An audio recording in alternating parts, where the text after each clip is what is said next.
Ang aking tuturo sa inyo ay ritual pagdating sa usapin ng cellphone mga bossing. Para laging buenas po kayo mga bossing ko pagdating sa usapin ng mga transaksyon, mga phone calls ninyo, lalo na kung ikaw po ay may negosyo at lagi pong hawak ay cellphone, or kaya po mga bossing ko para laging buenas at wala po mga negatibo na maaaring ma-receive na tawag, or kaya kung ano man po yan mga bossing ko para laging buenas ang cellphone ninyo, gawin nyo po ito mga bossing. Ang paggawa ng ganito kailangan may 100% kang paniniwala at kayo po mga bossing ko ay mag-focus sa mga pangarap po ninyo. Kailangan yung goal ninyo, i-mindset nyo na makakamtan ko po ito, ganon mga bossing. Yung mga negatibo na mga naiisip po natin, alisin nyo po yun dahil hindi yan makakatulong mga bossing. Ngayon po, simple lamang ang aking tuturo. Kunin nyo yung inyo pong cellphone, tanggalin nyo yung pinaka-housing po nito, at ilagay nyo po ito mga bossing ko ang ating dahon ng laurel. Ang dahon ng laurel mga bossing ko ay isa sa mga subok na napakaswerte, lalo-lalo na pagdating sa usapin ng pagkakaperahan. Yan.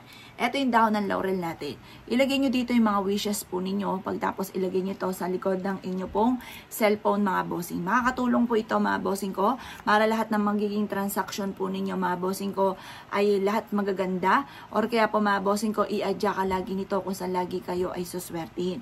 Kung kayo po mga bossing ko ay wala pa po mga ritual o orasyon na ginawa sa wallet po ninyo, huwag ka na po magpatumpik-tumpik pa. Subukan nyo po ito mga bossing. Ang pinakamagandang araw ng paggawa ng ganito ay Tuesday at saka Friday. Pero kung abala ka sa mga ganyang araw, gawin nyo ito kahit anong araw mga bossing ko. Basta ikaw po ay makapag-focus sa mga wishes po ninyo. Ngayon pa mga bossing ko, gawin nyo ito ng umaga lang ng alas 7 ng umaga. Kasi sa mga ganong oras, nagbibigay yun ng swerte.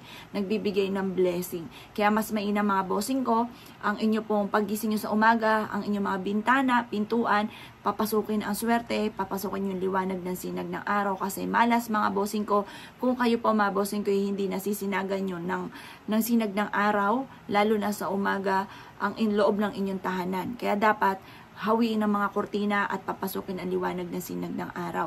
Plus additional pa, gawin nyo po ito, ilagay nyo po ito sa phone po ninyo mga bossing.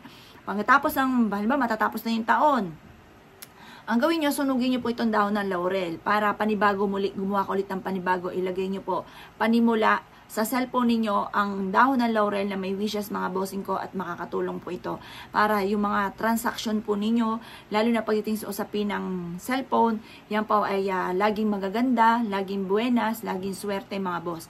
Kaya ako kinaniwala at naisyo po itong gawin, huwag ka na magpatumpik-tumpik pa at ito ay makakatulong upang sa ganon, mas lumebel up ang swerte natin. Kaya ako kinaniwala at naisyo po itong gawin nyo ito ng puno-punong pagiging positibo, maniwala ka sa kakayahan ninyo, maniniwala ka na magiging matagumpay ka, maniniwala ka na lahat ng mga pangarap ninyo ay matutupad, basta dagdagan ng sipag at syaga, walang imposible mga bossing. Lagay nyo lang ito sa cellphone po ninyo at kayo mismo ay maa-amaze sa dami ng mga blessing na darating po sa inyo.